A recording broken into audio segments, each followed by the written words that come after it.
Sekilas, sulit untuk melewatkannya. Sebuah papan nama raksasa menyambut para pengunjung ke Trump Heights, atau Ramat Trump dalam bahasa Ibrani. Komunitas ini diambil namanya dari Donald Trump pada tahun 2019 setelah ia mengakui kedaulatan Israel atas dataran tinggi Golan. Namun saat ini, orang-orang yang tinggal di sini mengatakan bahwa mereka lebih fokus membangun komunitas daripada urusan politik. Daniel Bieber pindah ke sini bersama keluarganya pada tahun 2021. Dia dan istrinya tidak mencari tempat ini karena namanya. Mereka mencari tempat untuk membesarkan keluarga. Kami mencari tempat yang tidak hanya untuk satu jenis orang saja, tapi untuk komunitas yang beragam, campuran antara orang-orang religius dan orang-orang sekuler. Karena kami adalah pasangan dari latar belakang yang berbeda, kesempatan ini muncul dan kami memanfaatkannya.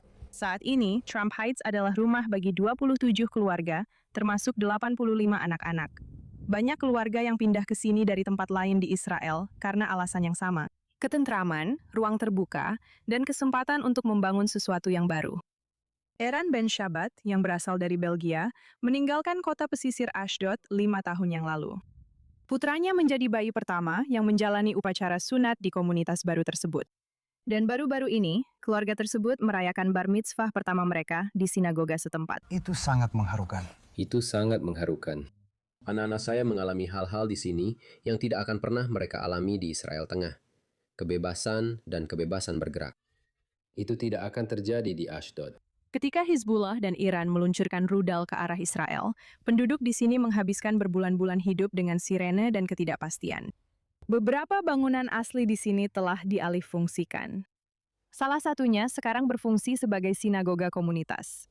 Yang lainnya menjadi perpustakaan dan pusat komunitas.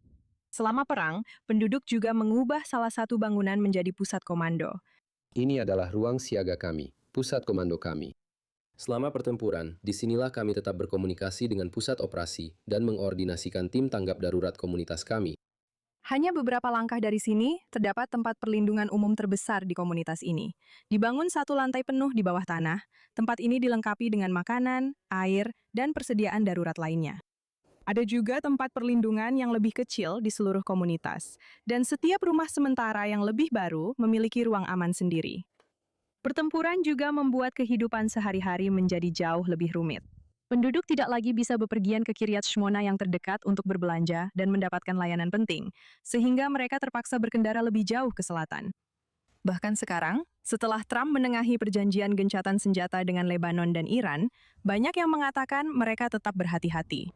Saya tidak tahu apakah saya merasa lebih aman. Saya rasa 3 tahun terakhir telah mengajarkan kita untuk selalu sangat curiga dan tidak merasa aman di Timur Tengah ini. Tapi saya pikir ya, situasi kita sekarang lebih baik daripada sebelumnya. Saya merasa lebih aman, tapi saya selalu tahu bahwa semuanya bisa berubah dalam sekejap. Tidak, sejujurnya, Saya tidak merasa aman. pada akhirnya Kita seperti sedang tertidur. kita tidak tahu apa yang sebenarnya akan terjadi. Saya rasa gencatan senjata bukan solusinya. Meskipun ada ketidakpastian itu, kedua keluarga tidak berencana untuk pergi. Pembangunan sudah dimulai di lingkungan permanen pertama komunitas ini, dengan cukup banyak rumah untuk sekitar 100 keluarga. Visi jangka panjangnya adalah memperluas Trump Heights hingga sekitar 400 keluarga. Nama komunitas ini masih menarik pengunjung yang penasaran. Daniel mengatakan, turis Amerika sering berhenti di pintu masuk untuk berfoto, dan bertanya apakah Donald Trump masih ada hubungannya dengan komunitas ini. Apa yang mereka tanyakan? Apakah Trump punya kaitan apapun dengan tempat ini, atau apakah kami mendapatkan uang darinya? Oke. Tidak. Dia bilang percakapan seperti itu dulu jauh lebih sering terjadi. Kecuali dari namanya, saya rasa hanya sampai di situ, nama dan tandanya. Dan jika kamu buta, kamu tidak akan tahu bahwa ada Trump di nama tempat ini. Pada awalnya, itu lucu, itu jadi bahan pembicaraan, bahan tertawaan, tapi sekarang kami sudah terbiasa dengan itu. Nama Donald Trump mungkin telah membuat komunitas mereka dikenal. Tapi saat ini, para penduduknya jauh lebih fokus membesarkan anak-anak mereka, membangun rumah baru, dan berharap ketenangan yang ada di perbatasan utara Israel saat ini bisa bertahan lama. Yulia Pobogailova, I24, News English, Trump Heights, Israel.